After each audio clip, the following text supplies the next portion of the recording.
Кейбірге ғұламалар айтады, тұрып жеу немесе жүріп бара жатып жеу, бұл адамның мына мәдениеттілігінің төмен екенін көрсетеді.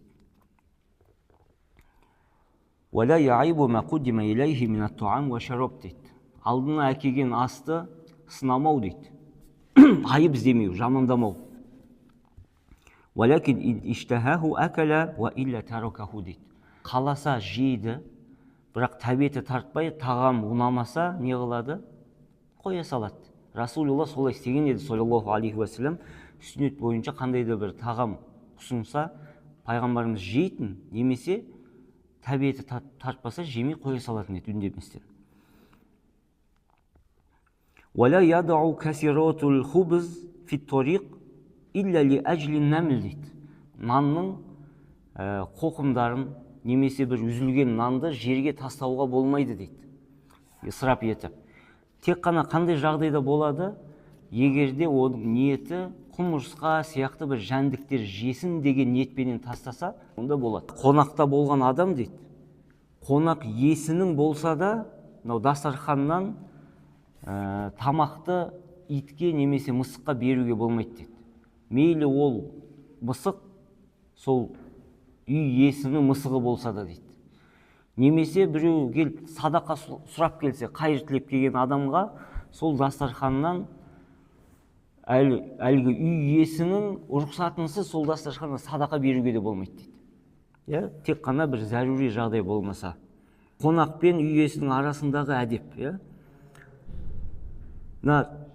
Тамақтанып болғаннан кейін дастарханда қалған тағамды дейді, үй иесінің рұқсатынсыз бірге алып кетуге болмайды дейді.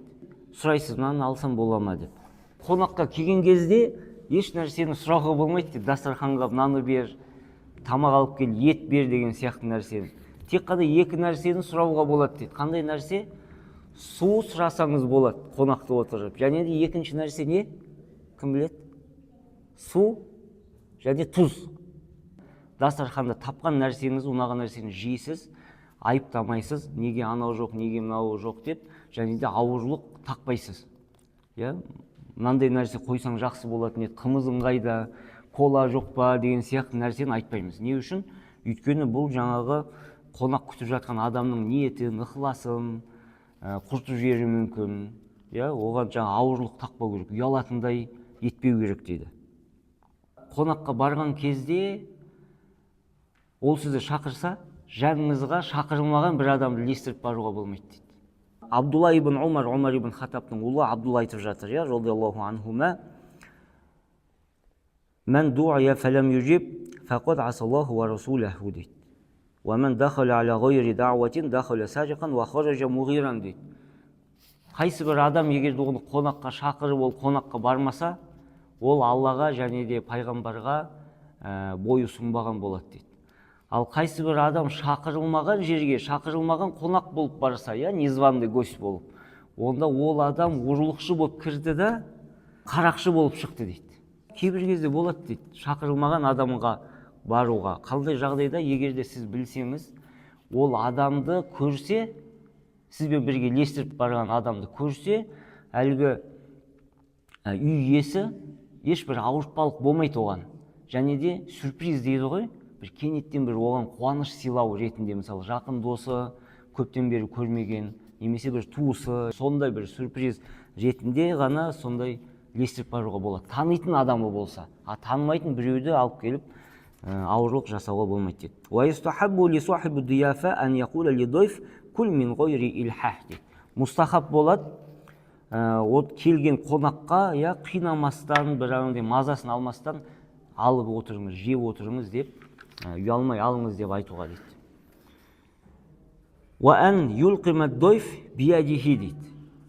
Қараңыздар, бұл үкімдерді біз көп, мынаяқтағы келген үкімдерді біз орындаймыз ғой, бізге уже автоматты түрде бір дәстүр сияқты қалып кеткен ғой біз үшін, ата-бабаларымыздың арқасында. Мұстахаб болады дейді. Қонаққа өз қолыңызбенен бүйтіп асату дейді, тағамды дейді. Қараңыздар, біз сондай бар ғой бізде, асатып жіберу деген. Қинамай бірақ. Бұл қонаққа деген құрметтің белгісі, және де өзіні сондай бір жақын адам ретінде қабылдауының белгісі дейді. وأن لا يهمل أقاربه في الضيافة дейді. Қонақ шақырған кезде тек қана достарын немесе жамағатты шақырып, өзінің туыстарын тыс қалтырмау дейді. Назарсыз қалтырмау, олардың да хақысын беру керек дейді. Немқұрайлы қарамау керек. Қонақ шақырған кезде қонақтардың арасына дейді, бір анандай мінезі ауыр, қонақтардың мазасын алатындай, қонақтарды мезі ететіндей бір адамдарды отырғызбау дейді.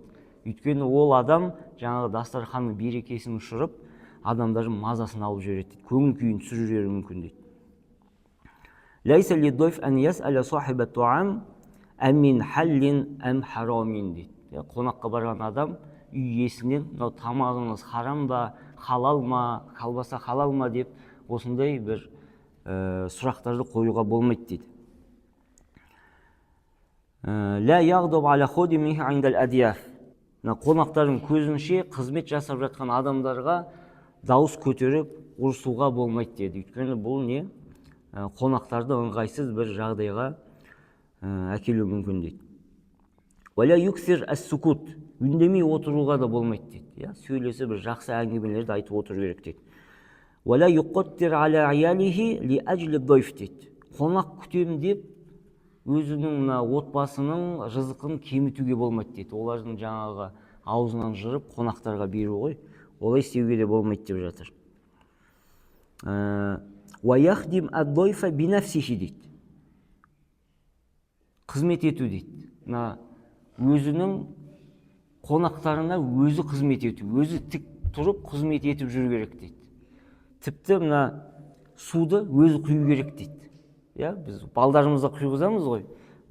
Сноскада келеді, пайғамбарымыз саллаллаху алейхи уассалам солай істеген дейді. Нәжаши бір делегация жіберген кезде Медина қаласына Расулулла өзі тік тұрып қызмет еткен еді. Сосын өзі су құю керек дейді. Өйткені бұл хакада фа'ля Малик биш-Шафи'i рахимахуллах та'аля дейді. Фи ауали нузул Шафи'i. Имам Малик солай істеген еді имам Шафи'ға дейді. Имам Шафи'i, білесіздер, имам Маликке Муатта деген кітабы бар, хадис жинағы. Соны үйрену үшін имам Шафи'i барған еді имам Маликке. Сонда имам Малик имам Шафи'ді кездестірген кезде өзі қолына су құйған еді имам Малик. Сондай бір құрмет көрсетіп.